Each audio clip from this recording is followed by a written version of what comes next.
வெளியில் போகணும் அப்படின்னு என்னோடய ஹஸ்பண்ட் சொன்னாங்கனாலே அவங்க சொல்கிற டயத்துலேருந்து ½ அன் ஹவர் முன்னாடியே நான் கிளம்பிடுவேன். அது வந்து பசங்களுக்குமே அதை நான் இப்போ கற்றுக் கொடுத்துட்ருக்கேன். ஏன்னா நம்ம எப்போவுமே எதுக்குமே முன்னாடி கிளம்பி இருக்கணும்.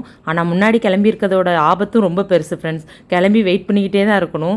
அவன் வந்து ஒரு வேலை முடிச்சு அடுத்த வேலைன்ட்டு அவங்களுக்கு போயிட்டே இருக்கும்.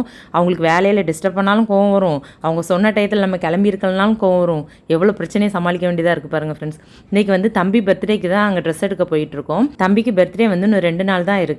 சரி போய் எடுத்துகிட்டு வந்துடலாம் அப்படின்னு சொல்லிட்டு போயிருக்கோம்.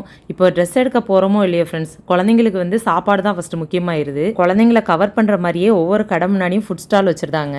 அது வந்து பசங்க எப்படியும் சாப்பிட்டுட்டு தான் போகணும் அப்படிங்கிறாங்க. சரி ஓகே அப்படின்னு சொல்லிட்டு பசங்களுக்குலாம் எல்லாமே வாங்கி கொடுத்துட்டு அதுக்கப்புறம் ட்ரெஸ் செலக்ட் பண்ணுறதுக்காக போயிட்டோம். பசங்களுக்குலாம் நம்ம ரொம்ப நேரம் ட்ரெஸ் பார்க்க வேண்டியதே இல்லை.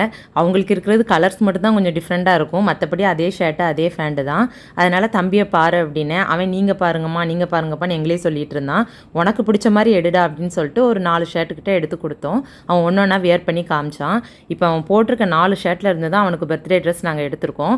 அது எந்த ஷர்ட்டு எது நல்லா இருக்குங்கிறத கமெண்ட்டில் சொல்லுங்கள். வீடியோ பிடிச்சிருக்குன்னு நினைக்கிறேன். வீடியோ பிடிச்சா லைக் பண்ணுங்கள். அடுத்த ஒரு சூப்பரான வீடியோவில் பார்க்கலாம். பாய்.